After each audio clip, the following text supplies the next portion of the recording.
Čas za spremembo, predstava, s katero ste na festivalu Lent in v Mariboru gostovali že kar nekajkrat in predstava, za katero poznavalci vaših del pravijo, da je najboljša do sedaj. Se strinjate s tem? Vsaka je najboljša do sedaj, tako da to se ne strinjam. Deloma, petič smo na Lentu, to se strinjam. Mislim, da smo petič, ne celo večkrat.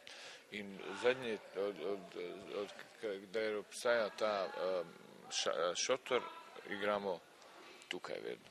Se po vseh teh nastopih še niste naveličali predstave? Ne sme se igralec naveličati predstave nikoli. Najprej, ker če igralec to pomeni, da ima rad to, kar dela, drugo pa v tomu je opisu delovnega mesta, da ne sme biti naveličan. Kako pa je sploh nastala ideja za zgodbo? To je že davno bilo, ne vem, kako ideja nastane. Ideja je nastala tako, da spokojno so se odločili, da nekaj napišemo in smo napisali.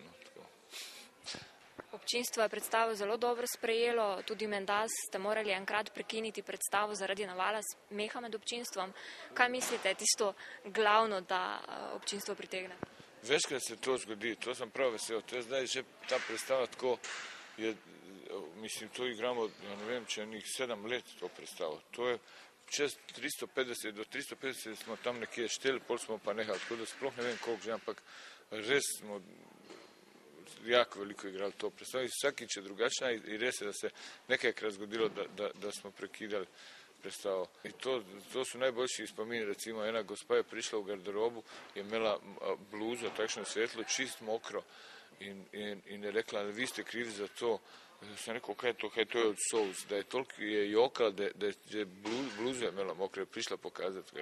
In res parkrat sem se tako bil prav zaskrbljen, ker parkrat se je zgodilo, da se ljudje, zdaj to zveni kot ena tako šuplja reklama, ampak res parkrat se je zgodilo, da so ene ženske toliko smele, da sem prav zaskrbljen bil, da bo nekaj narobe, ker tako, da sem se ustrašil, da sem tako malo prav ustavil se, ker je bilo tisto gušenje že. In kako se smehu ubranite na odru? Težko, ampak to je najslajše je to, ko te prime smeh na odru, pa se ne smeš smijati. Vse vest sam bil v takšnih situacijah, kjer se ne smeš smijati, pa te prime. Mislite, da se Slovenci znamo pošaliti na svoj račun? Če dalj bolj.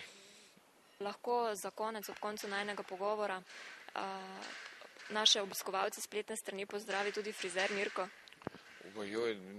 Nisem še v liku, pa nisem oblečen, za zdaj sem jaz.